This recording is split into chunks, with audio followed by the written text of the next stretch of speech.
Hello students, आज हम पढ़ेंगे न्यूट्रिशन एंड अमीबा। उससे पहले अमीबा के बारे में कुछ जान लेते हैं। अमीबा जो होता है यूनिसेलुलर ऑर्गेनिज्म है। उसकी बॉडी के अंदर एक सेल होता है जो कि बॉडी के सारे फंक्शंस को परफॉर्म करता है। अगर हम इसके शेप की बात करें तो इसका शेप इर्रेगुलर होता है। ये जो डायग्राम है ये आपकी एनसीईआरटी बुक में गिवन है। अब पढ़ते हैं अमीबा के न्यूट्रिशन के बारे में। जैसे ही फूड पार्टिकल अमीबा को बाहर मिलता है तो वो उसको कैप्चर करने के लिए एक स्ट्रक्चर को अराइज करता है और उस स्ट्रक्चर का नाम है बेटा स्यूडोपोडिया। स्यूडोपोडिया बहुत इंपॉर्टेंट है। ये आपके बोर्ड एग्जाम में 2 मार्क के क्वेश्चन में इसके फंक्शंस पूछे जाते हैं। तो इसका फंक्शन क्या है? पहला फंक्शन होता है लोकोमोशन। दैट मीन्स कि स्यूडोपोडिया जो होता है अमीबा को हेल्प करता है मूवमेंट में, एक प्लेस से दूसरी प्लेस में जाने में। और दूसरा फंक्शन इसका होता है इंजेशन।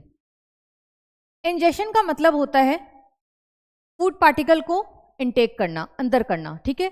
तो फूड को कैप्चर करने में भी हेल्प करता है और मूवमेंट में भी हेल्प करता है।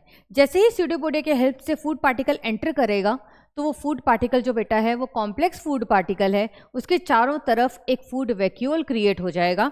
ये जो फूड वैक्यूल है इसके अंदर बेटा प्रेजेंट होते हैं डाइजेस्टिव एंजाइम्स।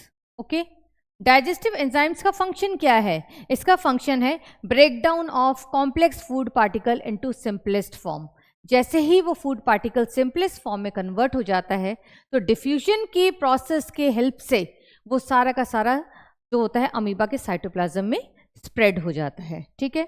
स्प्रेड होने के बाद वो न्यूट्रिएंट जो थे यानी कि जो डाइजेस्टेड फूड थे वो सारे के सारे बॉडी उसको डिफरेंट एक्टिविटीज़ के लिए यूज़ करती है और उसके बाद उसका वेस्ट प्रोडक्ट रिलीज़ करती है।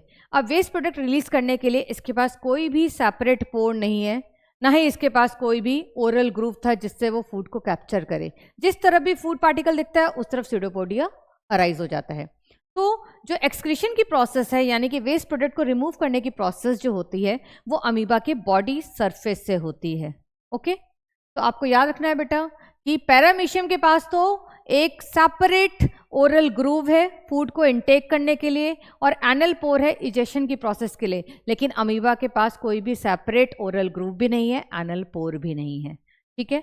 आई होप आपको ये समझ में आ गया हो। तो इसको अपने बोर्ड एग्जाम के लिए अच्छे से रेडी कर लीजिए, ये एग्जाम में आएगा ज़रूर। Okay, thank you so much.